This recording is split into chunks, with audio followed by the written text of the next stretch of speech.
درود دوستان عزیزم، بهار عسگری هستم و باعث افتخارم هست که قراره یک آموزش خیلی کیوت و بامزه رو در خدمتتون باشم. قراره که با هم این موش خیلی دوست داشتنی و کیوت رو بافت بزنیم که بافتش خیلی آسونه، فقط دقت میخواد و نکاتی که توی آموزش خدمتتون عرض کردم رو باید رعایت بکنید.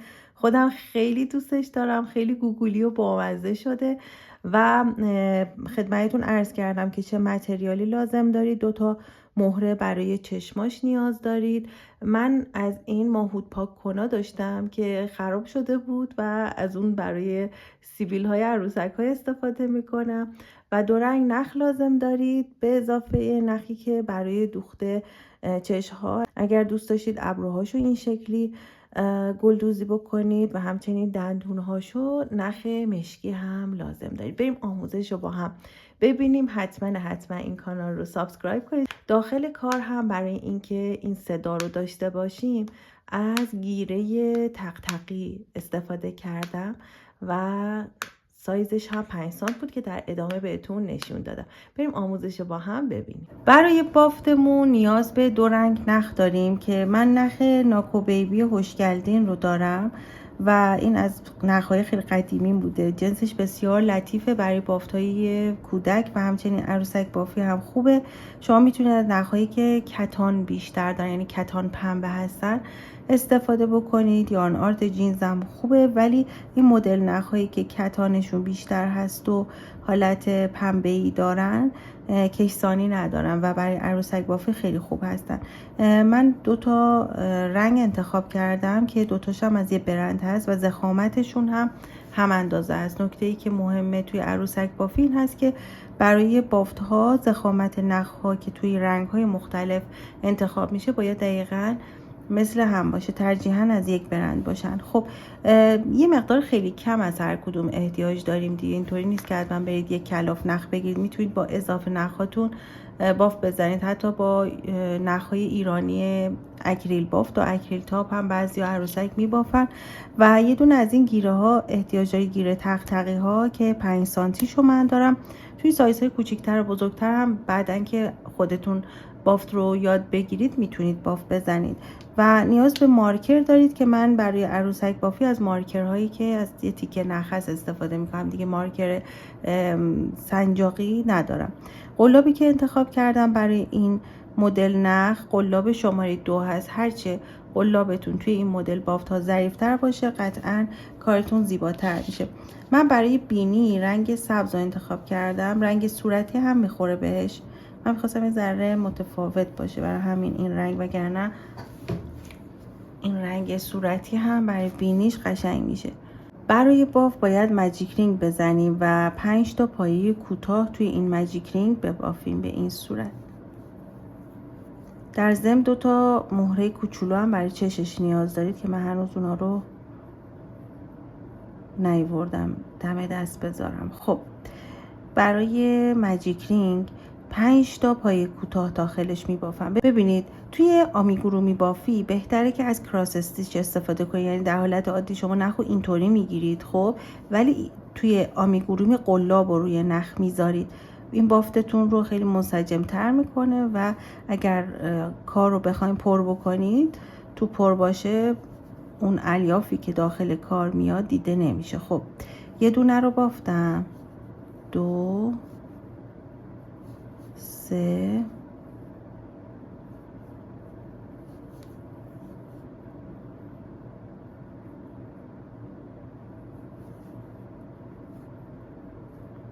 4 و 4 تا که بافتم نخو جمع میکنم، بعد 5می رو میبافم که راحت تر باشه. انقدر با نخهای رافیا باف زدم این نخی خیلی به دستم کوچولو میاد.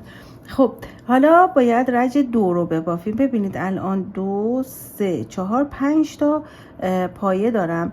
رج 2 توی هر کدوم از این پایه ها باید 2 تا پایه ببافیم و افزایش بدیم و در انتهای رج 2 10 تا پایه کوتاه داریم که به صورت کراس استیچ بافته شده. خب ببینید پایه اول رو قلابم رو وارد میکنم تا دستم به این نخ عادت کنه. بچه‌ها یهو فرض کنین از بافت نخ رافیا اومدم تو بافت نخ ظریف، یه مقدار زمان میبره. خب اینو بافتم. خب یادم باشه که کراس استیچ بزنم حتما. خب توی همین پایه قلاب رو وارد میکنم و کراس استیچ رو میزنم. کراس استیچ هم به این صورت بود که وقتی قلاب رو وارد پایه میکنید قلاب میاد روی نخ، اینطوری بافت ضبطری قشنگ بهتون میده در نهایت. خب توی هر کدوم از این پایه ها دوتا میبافم. من روی تصویر هم مینویسم که عزیزانی که دنبال میکنن اگر راحت تر باشن از روی تصویر فرمول رو داشته باشن. خب افزایش بعدی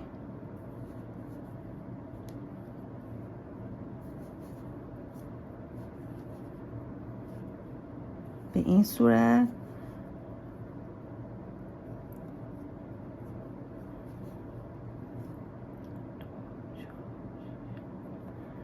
و افزایش آخر به این ترتیب. خب الان تو رج 2 10 تا پایه داریم. رج 3 و 4 بدون افزایش پایه میبافیم و توی هر کدوم از این پایه ها ببینید پایه کوتاه. 2 رج باید پایه کوتاه بدون افزایش ببافیم و دقت کنید که حتما بافتتون کراس استیچ باشه و از اینجا به بعد بافتتون رو که انجام میدید لطف کنید و این بافت رو به طرف بیرون اینطوری هدایت کنید. خب که راحت تر باشید. من 2 رج این 10 تا پایه رو میبافم. خب من این 2 رج رو بافتم. حالا میخوام کاهش انجام بدم. خب توی آمیگورومی برای کاهش انجام دادن لوپ جلویی پایه اول رو قلاب واردش میکنید. هیچ نخی نمیگیرید. میاین توی لوپ جلویی پایه بعدی اینطوری قلاب وارد میکنید و نخ میگیرید و این دوتا رو با هم یکی میکنید. 5 مرتبه این کاهش رو باید انجام بدید و تعداد پایه هامون از 10 تا پایه به 5 تا پایه کاهش پیدا میکنه. ببینید لوپ جلویی و لوپ جلویی پایه بعدی نخو میگیرید و از توی این لوپ هم عبور میدید و میبافیدش.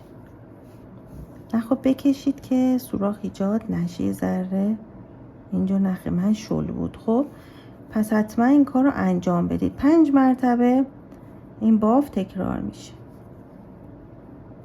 قبل از اینکه بخواید نخ بگیرید این نخو بکشید و بعد نخ بگیرید که سوراخ ایجاد نشه به این صورت. حالا دوتای بعدی ببینید لوپ جلویی یه ذره هل میدم این پایه رو چون به داخل پیچ خورده یکم ریزه. خب نخو میکشم و بعد نخو میگیرم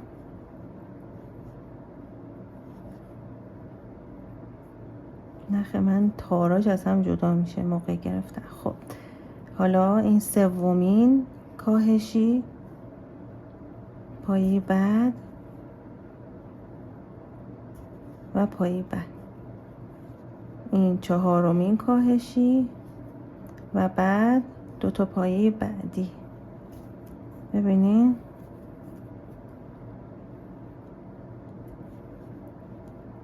5 تا الان پایه دارم و بینی تموم شد. خب حالا میخوام نخ جدید وصل کنم. این نخو یه ذره کات میکنم و میذارمش کنار. نخ خاکستری رو وصل میکنم و این نخو بچه ها من فکر کنم 7-8 سال پیش خریدم.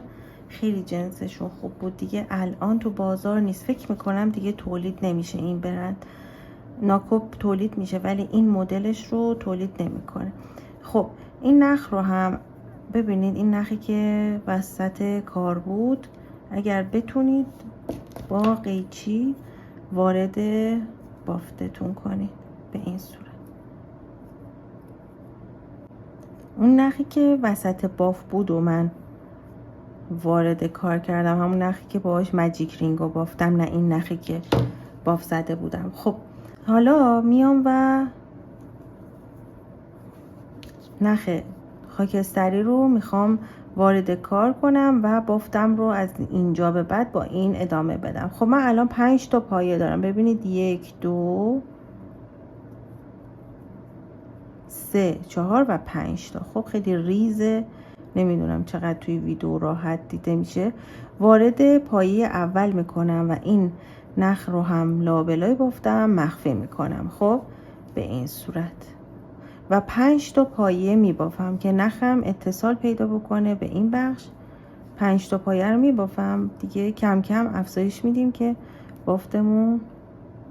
اولی رو بافتم، میرم وارد پای دوم میشم. ببینید بچه‌ها قلابو زیر پای وارد میکنم، دومی رو هم میبافم. یادتون نره که کل پایه هاتون کراس استیچ باشه دیگه. من تکرار نمی کنم چون دیگه باید بدونید که توی این مدل بافت ها تمام پایه ها شبیه هم بافته میشه دیگه. خب پایه سوم قلابو هم وسط در بیارید، اتصال رو طوری انجام ندید که این طرف و اون طرف بافت به هم وصل بشه. خب دقت کن. خب بعد پایه چهارم ببینید، حالا من اصرار دارم شما ببینید تو بافتایی که برای آمیگورومی هست خیلی پایه ها اینجوری واضح نیست، برای همین کسایی که باف میزنن دیگه مهارت خودشون پیدا میکنن، ولی من همیشه دلم میخواد شما خوب ببینید. خب اینم از پنجمین پایه. ببینید رفت وارد پایه روبرویی شد. به هیچ عنوان قلابو توی پایه های روبرویی وارد نکنید چون که ما نمیخوایم این قسمت ها به هم متصل بشه. خب من این نخها رو کات میکنم. لابلای بافتم به اندازه کافی مخفی شدن چون تو دست و پاست. شما اگر اوکی هستید ادامه بدید نخها رو لابلای بافت. خب حالا توی این رج 5 تا پایه قراره بشن 8 تا پایه. خب یه دونه افزایش میدیم، یه پایه کوتاه، یه افزایش، یه پایه کوتاه، یه افزایش. من از اینجا به بعد باید چیکار کنم؟ ببینید توی رج بعد تعداد پایه هامون که 5 تا بود میشه 8 تا، یعنی 3 تا افزایش داریم. خب پایه اول رو ببینید افزایشی میبافم، 2 تا پایه توش میبافم، 1 و 2. خب پایه دوم تکی میبافم، میشه 3 تا پایه. درسته. پایه سوم افزایشی میبافم، میشه 5 تا پایه. پایه چهارم تکی میبافم و پایه پنجم هم افزایشی بافته میشه و رجمون تموم میشه. پس توی این رج ما 3 تا افزایش داشتیم. خب شد تعداد پایه هام 8 تا. حالا میخوام تعداد پایه ها رو به 10 تا تبدیل بکنم. برای همین 3 تا پایه میبافم تو رج بعدی. ببینید 1 پایهاتون رو حتما بشمارید بچه ها. خب 2 3 تا پایه میبافم و پایه چهارم رو افزایش میدم، یعنی 2 تا پایه میبافم. مجدد 3 تا پایه میبافم، 1 2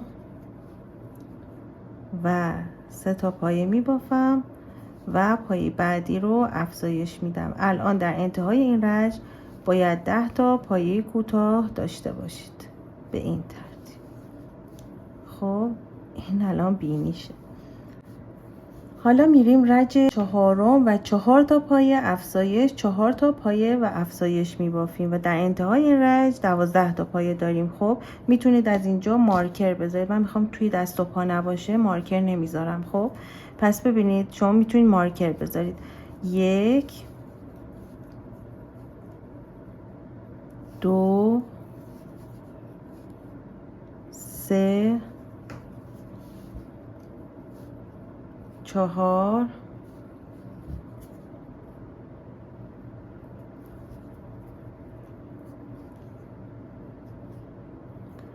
5 و توی همین پایه ششمی رو میبافم. یعنی 4 تا پایه بافتم، یه دونه افزایش میدم، 5 و 6 رو توی یه پایه میبافم و این باف رو مجدد تکرار میکنم. ببینید 1 2 3 4 تا پایه میبافم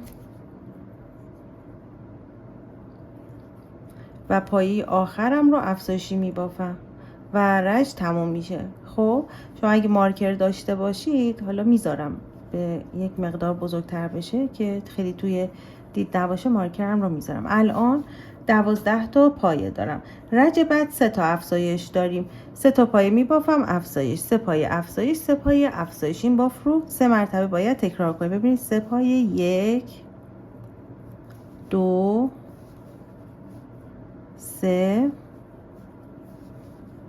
خب حالا افزایش میدم، یعنی پایه 4م رو افزایشی میبافم.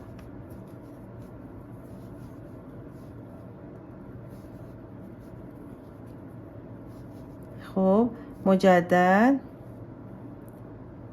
1 2 3 افزایش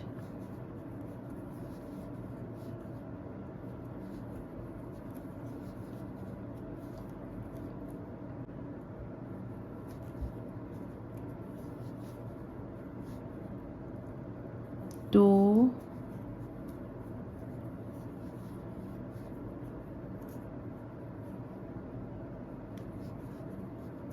3 و افزایش. الان 15 تا پایه دارم. خب حالا پایه بعدی باید 4 تا پایه افزایش ببافیم و 3 مرتبه این باف تکرار میشه. خب از رج بعد 4 پایه افزایش، 4 پایه افزایش و 4 پایه افزایش میبافیم. این میشه رج ششم. خب رج 7 و 8 رو بدون اینکه افزایش بدید پایه میبافید. رج 6 در انتها 18 تا پایه دارید. رج 7 و 8 هم 18 تا پایه. من روی تصویر هم پایه ها رو می نویسم، رج ها رو، که شما خوب متوجه بشید و بافتو بزنید. پس من 4 تا پایه افزایش 3 مرتبه این کار رو تکرار می کنم. بعد از اون هم 2 تا رج بدون افزایش بافت میزنم. من رج 7 و 8 رو هم بافتم. در انتهای رج 7 و 8 18 تا پایه دارم. حالا میخوایم رج 9 رو با هم ببافیم. توی رج 9 2 تا افزایش داریم، 8 تا پایه میبافم. 1 2 3 4 5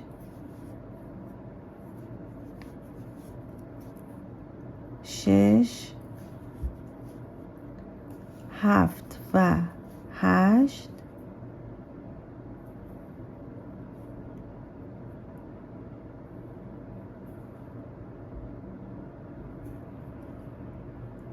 8. بعد افزایش داریم، یعنی 2 تا پایه میبافیم. خب حالا دوباره 8 تا پایه و افزایش. 1 2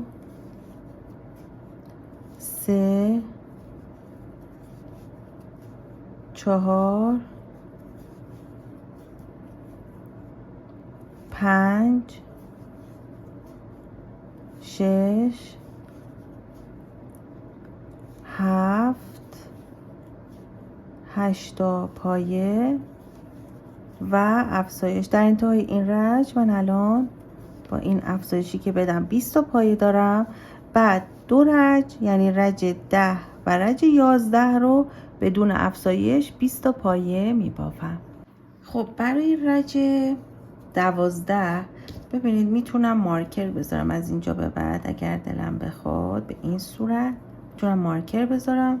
این دیگه به خودتون بستگی داره. خب حالا برای این رج مجدد 2 تا افزایش داریم، اینطوری که 9 تا پایه میبافیم. افزایش 9 تا پایه افزایش. من یه دونه رو با شما ببافم که مارکر رو ببینید به چه صورته. 1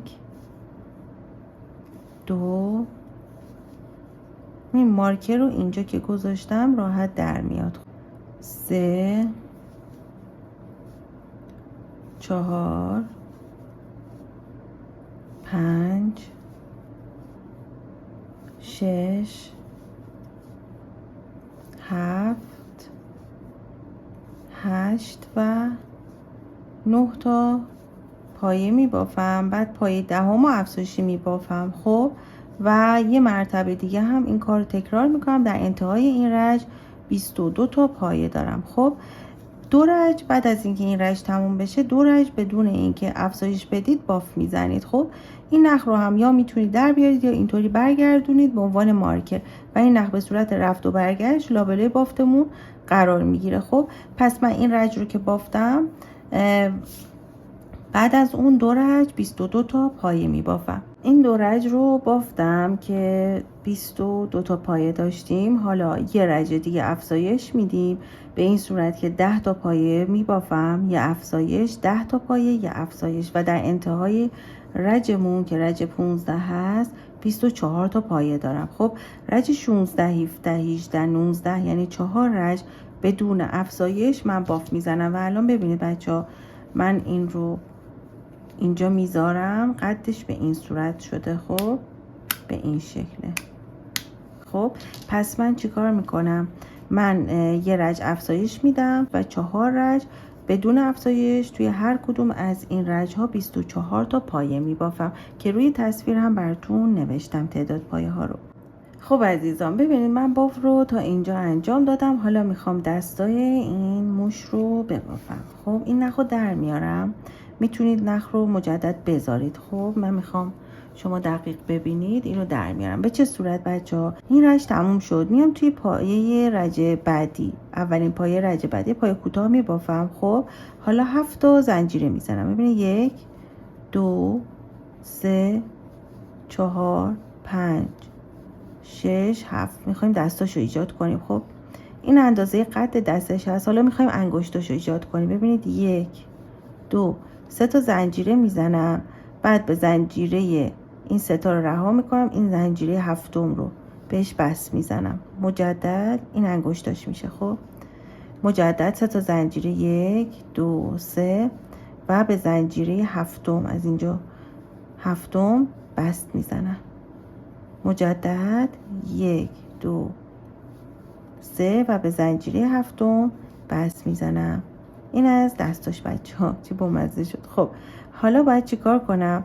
توی لوپ های پشتی این زنجیرهایی که مونده 1 2 3 4 5 6 تا توی لوپ های پشتی زنجیرها ببینید یک گره داره این خط.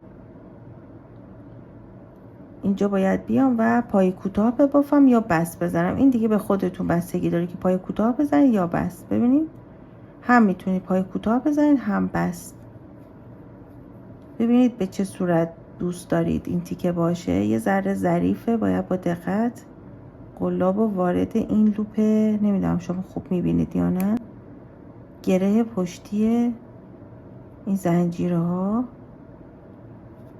اینجوری قلاب وارد کنید. همونطوری که گفتم یا پای کوتاه بزنید یا بست بزنید. اینجوری بسته. خب پای کوتاه بهتره، ولی پای کوتاه هم قدش رو کوتاه میگیرم که خیلی بزرگ نشه دستاش. خب توی پای بعدی یا بهتر بگم زنجیره بعدی پای کوتاه، توی زنجیره بعد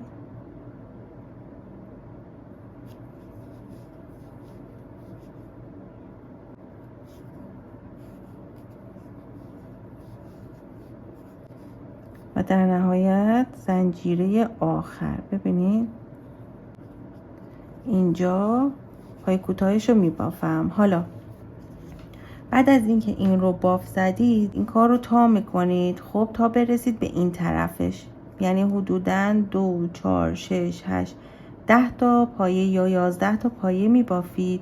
خب و برای اینکه این قسمت سوراخ ایجاد نشه میام قلابم و وارد همون پایه‌ای که پایه اول بود یه دونه پایه بافته بودم توی همون پایه قلاب رو وارد میکنم، نخ میگیرم، بعد میام تو پایه بعدی یعنی پایه دوم رجب نخ میگیرم. حالا اینها رو با هم یکی میکنم، اینطوری سوراخ ایجاد نمیشه توی این قسمت. خب حالا این اولیش رو بافتم، 2 3 4 5 6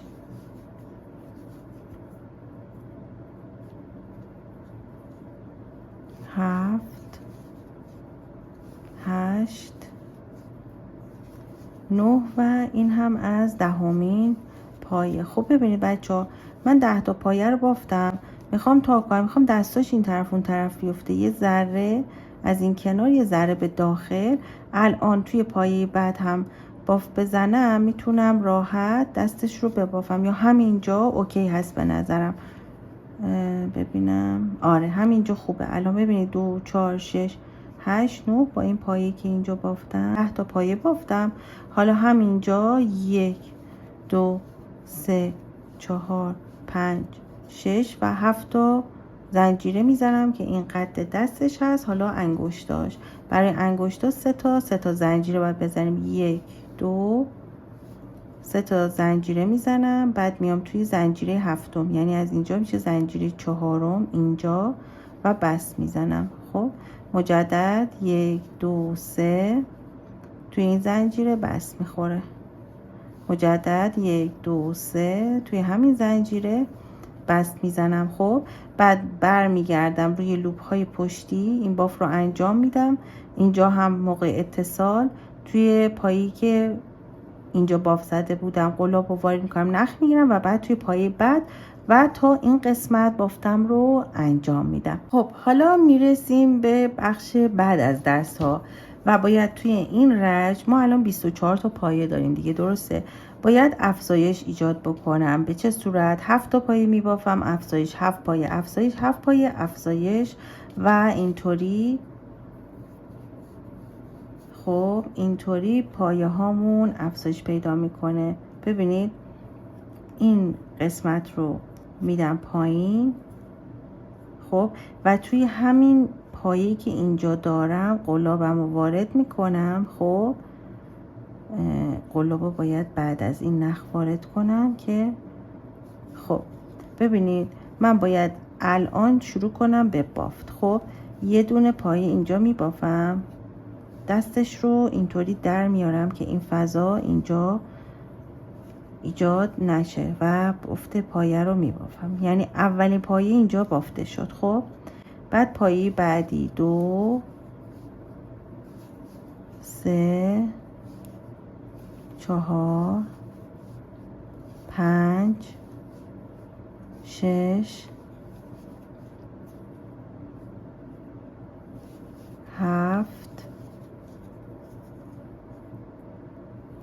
7 حالا افزایش یعنی 2 تا پایه می بافم. خب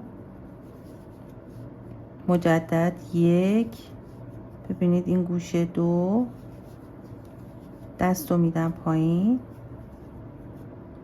خب اینجا رو بافتم اینجا تو همین پایه‌ای که کنار دستم هست، یعنی دست توشه اینجا. 3 خواستم تمومش کنم، اینو میکشم پایین و محکم نخو میگیرم. 3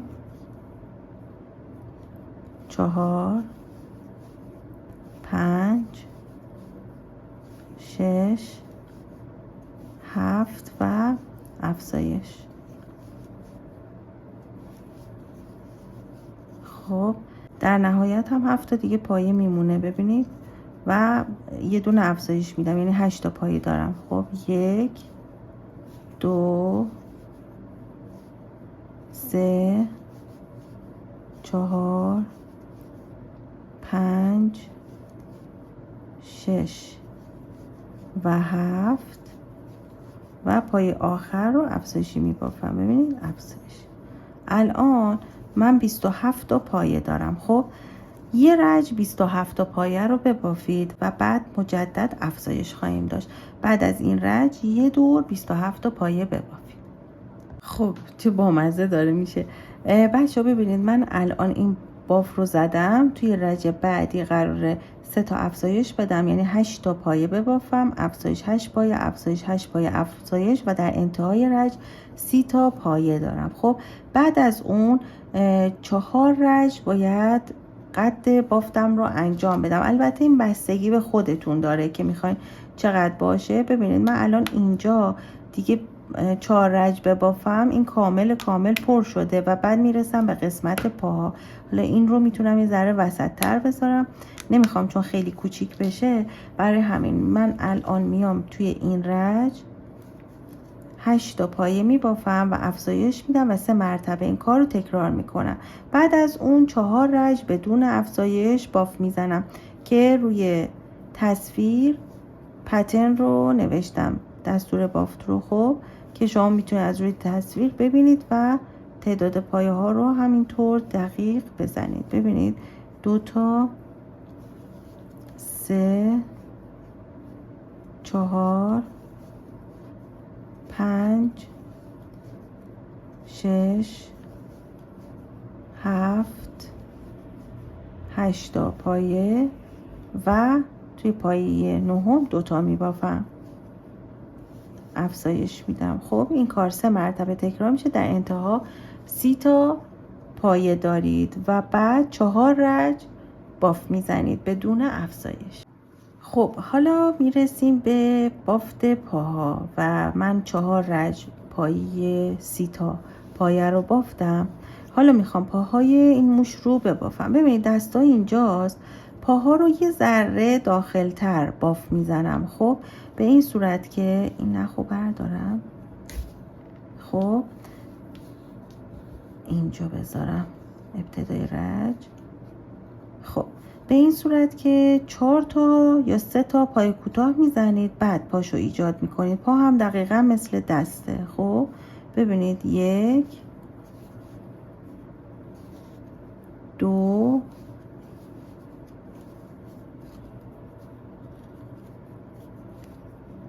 3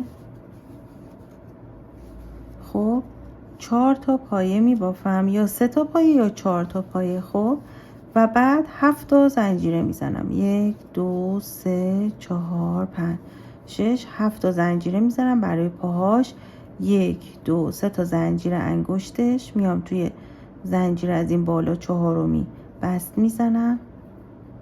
ببینید دوباره 1 2 3 تو همین زنجیره بست میزنم و بعد 1 2 3 و توی همین زنجیره بست میزنم و توی لوپ های پشتی شروع میکنم به پایه بافتن، یا بست یا پای کوتاه، که من پای کوتاه بر دست بافته بودم. پا رو هم پای کوتاه میبافم، فقط خیلی نمیکشم نخم رو دیگه، پای کوتاه واقعا میبافم. خب یه ذره این قسمت نیاز به دقت داره. خب بعد از اینکه این باف رو زدیم 6 تا پایه اینجا میبافم.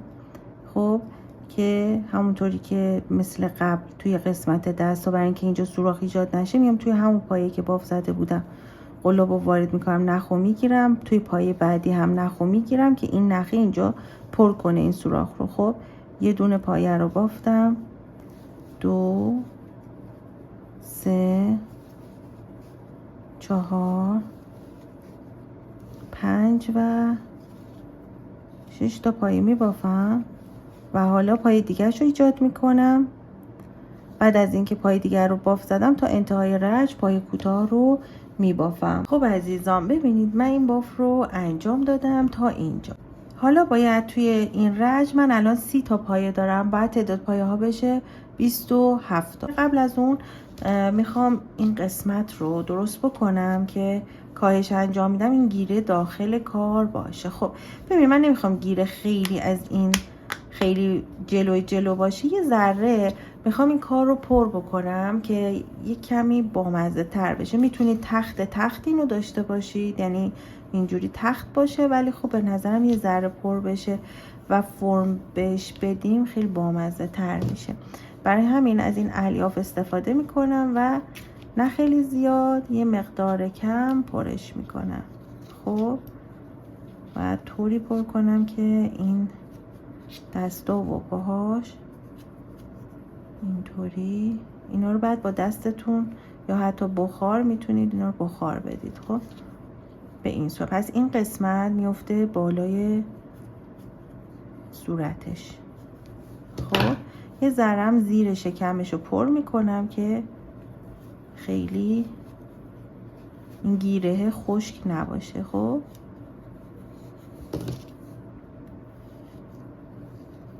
به این صورت و قسمت بالاتر. این به خودتون بستگی داره میزان خیلی پرش نکنید، چون ببینید باید این انعطاف پذیر باشه و این اتفاق براش بیفته. خب پس این شکلی من پرش کردم. اوکی. خب یه ذره دیگه هم اینجا از این الیاف میذارم و بعد بافتم رو شروع میکنم. خب بافتم به چه صورته؟ همونطوری که گفتم 3 تا پایه کم میکنید. خب از اینجا میخوام بافت رو شروع کنم. نخو میذارم به این صورت. 30 تا پایه داشتم، باید 8 تا پایه ببافم، یک کاهش. 8 پایه یک کاهش. ببینید پس من میام اینجا الان با 8 پایه یک کاهش ببافم. درسته؟ 1 2 3 4. خب پا رو میدم کنار اینجا. 5 7 و 8. خب و بعد کاهشش رو انجام میدم به این صورت. لوپ جلویی پای بعدی و همچنین پای بعدی لوپ جلویی رو میگیرم، نخو میگیرم و این دوتا رو با هم یکی میکنم و این باف رو تا انتهای این رج ادامه میدم. در انتهای این رج 27 تا پایه دارم. خب میخوام 6 تا پایه کاهش بدم. برای همین این 6 تا پایه رو تقسیم میکنم توی این بخش ها. خب 3 تا پایه یا 2 تا پایه میبافم، بعد کاهش میدم. 2 تا پایه کاهش 6 مرتبه این کاهش رو انجام میدم. در نهایت اگر یکی 2 تا پایه هم بود میبافم. بیایم با هم ببافیم. خب 2 تا پایه میبافم، کاهش میدم. خب دوباره 1 و 2 کاهش.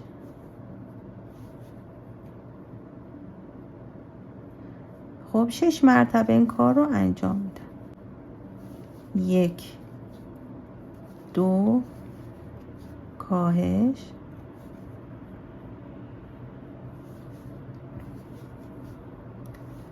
1 2 کاهش و همینطور تا انتها 6 تا کاهش. رج بعدی هم همینطور، مثلا یه دونه میبافی کاهش، یه دونه کاهش، مثلا میشه 21 منهای 6 میشه 15 تا. رج بعد همینطور 6 تا. رج بعد تا 1 2 تا مونده به آخرین بخش که دیگه 1 2 تا پایه بمونه یا 3 تا پایه بمونه، بعد اونجا دومش رو میبافیم. پس همینطور توی هر رجی که باف میزنید 6 تا کاهش بدید. من باف رو تا اینجا انجام دادم و الان تست میکنم ببینم که اندازه‌ای که پر هست اوکی هست یا نه، که به نظرم خوبه. بیشتر از این پر بکنم دیگه این خیلی صدا نمیده. خب اگر کم بود میتونید از همین سوراخی که اینجا هست همچنان الیاف رو با قلابتون هل بدید یا با قیچی و پرش بکنید. برای دوم خیلی به خودتون بستگی داره که چقدر میخوایم بلند باشه. خب من چند تا زنجیره میزنم بعد ببینم که چقدر کافیه به نظرم. 6 7 8 9 10 12 14 16 18 و 20.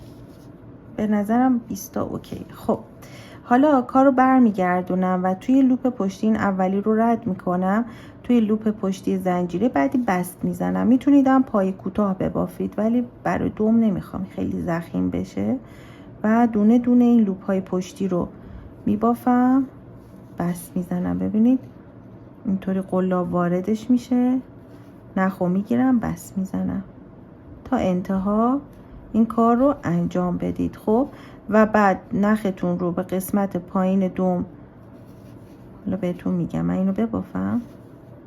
خب این بستو که زدم میام توی پایه بعدی به این صورت قلاب رو اینجا توی بدن وارد میکنم و اینجا هم بس میزنم. خب بعد یه دونه زنجیره میزنم، نخم رو قطع میکنم و اینطوری میکشم و الان این شکلی شده تا اینجا موش ما. خب به این صورت، این که پاهاشه میتونید یه ذره فرم بدید، دستاشم که اینطوریه. خب حالا برای اینو که وارد بدنش میکنم، برای چشاش بچه ها من از این مهره‌های خیلی ریز دارم. خب برای چشاش که اینجا میدوزمشون، ایننه میدوزم، میتونم براش ابرو بدوزم. ببینید چشاشو میدوزم، کنار هم میشه یا از هم فاصله دار. این دیگه به خودتون بستگی داره که میخواین قیافه این رو به چه صورت در بیارید. اینجا چشاشو میدوزم. خب بعد گوشاشم باید نصب کنم. من یه دونه از این، ببینید نمیدونم از این مدلای، اینا برای بروس بوده خب که لباس و ماهوت با کن بوده. بعد اینا رو من برداشتم برای سیبیلم میتونم اینجا بچسبونم. نمیدونم سیبیل میخوام بذارم یا نه، ولی این الیاف برای قسمت سیبیلش هم بامزه میشه. خب پس برای قسمت چشش و سیبیل و اینها میتونید سلیقه‌ای عمل بکنید که چشم بزنید. میتونیم اینجا دندونهاش هم به صورت دوتا مربع گلدوزی بکنیم که من اینا رو انجام میدم احتمالاً. حالا فعلا بریم گوشاشو ببافیم با هم. برای بافت گوش با نخ بدن میام و یه دونه ماجیک رینگ میزنم به این صورت و 6 تا پایه کوتاه توش میبافم توی ماجیک رینگ. ببینید این که زنجیره است، حلقه‌شو یه ذره کوتاه کنم و 6 تا پایه کوتاه میبافم به این صورت. نمیخواد کراس استیچ بزنید، همینجوری ساده. 2 3 4 5 و 6 تا پایه کوتاه بافتم. ماجیک رینگ رو جمع میکنم و من نمیخوام گرد بافی انجام بدم. خب کاری که میکنم یه دونه زنجیره میزنم، کار رو برمیگردونم. خب میخوام گوشش نیم دایره بشه که اینجا بچسبه به بدنش. توی هر کدوم از این پایه ها 2 تا پایه کوتاه میبافم. ببینید پایه اول 2 تا پایه، پایه دوم 2 تا پایه، پایه سوم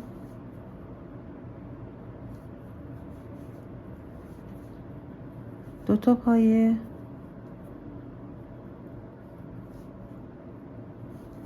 خب پایه بعدی هم به همین ترتیب. 12 تا پایه در انتها خواهیم داشت.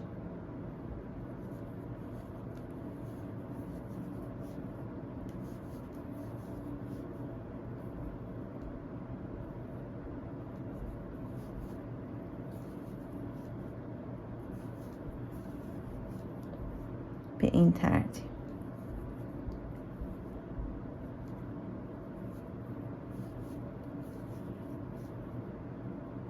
خب این 12 تا رو که بافتم، ماجیک رینگ رو یکم محکم تر میکنم، یه دونه زنجیره ریز میزنم، نخمو میکشم و بعد نخ رو بلند قطع میکنم، حدود 25 سانت اینها باشه. خوب. خب و این میشه گوشش. ببینید این دوتا رو میتونم به هم گره بزنم، یه ذره گوش جمع میشه با این کار و بعد این رو میدوزم به بدنش. ببینید باید اینا رو کم مرتب کنم که اینجا این گوشش میشه. حالا اینکه کجا نصب کنید دیگه خیلی سلیقه‌ایه. برای عروسک خیلی مهمه که خوبش نگاه کنید، ببینید دوست دارید شخصیتشو، خودتون میتونید به شخصیت بدید. خب الان ببینید مثلا من این گوشا رو با فاصله 4-5 رج از دستاش بیام بدوزم، گوش بعدیشم ببافم، این دوتا رو هم اینجا بدوزم ببینید چه شخصیت بامزه‌ای پیدا میکنه. توی عروسک بافی بچه‌ها خیلی مهمه که به اون عروسکی که بافتید روح و شخصیت بدید و شخصیت دادن و روح دادن توی قسمت چشم‌ها، گوش‌ها، نصب سایزهاش که با چه فاصله‌ای خودتون تشخیص میدید که این بامزه تر میشه. اینها خیلی سلیقه‌ای هستش و اگر حتی یه پترن رو شما به چند نفر بدید هر کسی شکلی باف میزنه عروسک ها رو و به خاطر اون دیدی هستش که نسبت به اون عروسک داره و اون تزییناتی که در نهایت برای عروسک ایجاد میکنه. توی عروسک بافی یه نکته خیلی مهم هست که در نظر بگیرید و اون این هستش که حتما برای قسمت چشم ها، گوش ها، نصب گوش ها، ابروها اینها خیلی دقت بکنید و حتما شخصیت سنجی بکنید. یعنی اینکه ببینید آیا این عروسکی که بافتید شخصیت داره یا نه، حس نمک بودن و کیوت بودن رو منتقل میکنه یا نه. و حتما این مسئله موقع بافت و در نهایت موقع اتصال در نظر گرفته بشه. بخشایی که قرار اتصال انجام بشه رو حتما فاصله ها رو خودتون، تزیینات و اینها رو رعایت بکنید، ببینید که توی کدوم بخش بهتر هستش و حتما تست بگیرید. اصلا اشکالی نداره. برای این قسمت بچه‌ها حتما زمان بذارید. من ببینید میتونم این گوش رو پهن بذارم، خب یک ذره جمعش بکنم، اینا سلیقه‌ای هستش. خب و اینکه دوختنش دیگه کاری نداره، شما با نخ و سوزن اینو میدوزید. من اینا رو میدوزم خب چون که بعد خیلی خوب به عروسکم نگاه کنم، در نهایت ببینم چه چیزی به دلم میشینه. اینا رو میدوزم، نتیجه رو بهتون نشون میدم چون که بعد برای این قسمت زمان بذارم. و این ببینید چه بامزه است خدا. من این نخ‌ها رو هم لابلای بافتم مخفی میکنم، گوشهاش رو هم میدوزم، بعد در نهایت میگم که من با چه فاصله‌ای گوشش رو دوختم یا چشمهاش رو کجا گذاشتم، چون باید این نگاش کنم ببینم کدومی که بامزه تر میشه. برای من عروسک بامزه بودنش خیلی مهمه. بعضی از عروسک‌های بافتنی اصلا مزه ندارن، روح ندارن و این برای من خیلی مهمه که عروسک روح و مزه داشته باشه. ببینید الان اینو من بدوزم فکر کنم بامزه میشه کنار هم. حالا یا ابرو بهش میدم یا نمیدم، باید اینا رو تست بگیرم و در نهایت به شما نشون میدم. خب عزیزان دلم، بعد از اینکه اتصالات رو انجام دادم، من از اون قسمت های براش ماهوت پاک کن اینطوری این سیبیل ها رو چسب زدم داخل کار و چشاشو که دوخ زدم، زیر چشاشو دوتا رفت و برگشت با رنگ سفید باف زدم، دوخ زدم به صورت گلدوزی که بامزه تر بشه. براش ابرو هم گذاشتم و همچنین دندون رو اینجوری گلدوزی کردم که شما به سلیقه خودتون میتونید این کار رو انجام بدید. برای گوش ها هم که به صورت رفت و برگشت دوخ زدم و از قسمت دستش 2 4 6 7 تا رج فاصله داشت.